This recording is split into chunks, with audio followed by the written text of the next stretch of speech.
आज हम इस वीडियो में आपको बताएंगे साल 2025 में चैत्र नवरात्रि कब से शुरू हो रही है। चैत्र नवरात्रि कलश स्थापना नियम, कलश स्थापना का शुभ मुहूर्त और इसकी पूजा विधि के बारे में।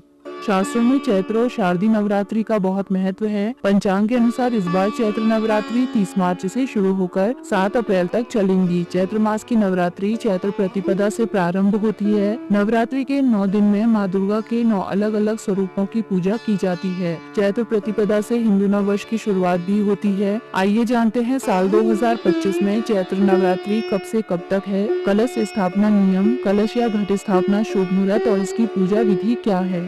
चैत्र नवरात्रि 2025 कब है। साल 2025 में चैत्र नवरात्रि 30 मार्च से शुरू होंगी। प्रतिपदा तिथि प्रारंभ होगी 29 मार्च सायंकाल 4:27। प्रतिपदा तिथि समाप्त होगी 30 मार्च दोपहर 12:49। कलश स्थापना शुभ मुहूर्त 2025। इस साल कलश स्थापना 30 मार्च को की जाएगी। कलश स्थापना का शुभ मुहूर्त होगा 30 मार्च प्रातःकाल 6:13 से प्रातःकाल 10:22। कलश स्थापना अभिजीत मुहूर्त होगा 30 मार्च दोपहर 12:01 से दोपहर 12:50। कैसे करें कलश स्थापना। प्रतिपदा तिथि के दिन प्रातःकाल उठकर स्नान के बाद व्रत का संकल्प लें और मिट्टी के बर्तन में सप्तधान्य बोलें। अब इस पर जल से भरे कलश की स्थापना करें। कलश में स्वास्तिक बनाएं और इसमें साफ जल भरकर गंगा जल मिलाएं। कलश में सिक्का, धूप, सुपारी और चावल डालकर कलश के ऊपरी भाग में कलावा बांध लें। कलश के ऊपर अशोक या आम के 5 पत्ते लगाएं और फिर एक नारियल को लाल कपड़े से लपेटकर कलश के ऊपर स्थापित कर दें। इस तरह घट स्थापना पूर्ण होने के बाद समस्त देवी देवताओं का आवाहन कर विधिवत 9 दिनों तक माँ के 9 रूपों का पूजन करें। कलश स्थापना नियम, नवरात्रि के पहले दिन प्रतिपदा तिथि में कलश या घट स्थापना करनी चाहिए। कलश स्थापना के समय साधक का मुंह पूर्व या उत्तर दिशा में होना चाहिए। कलश स्थापना के समय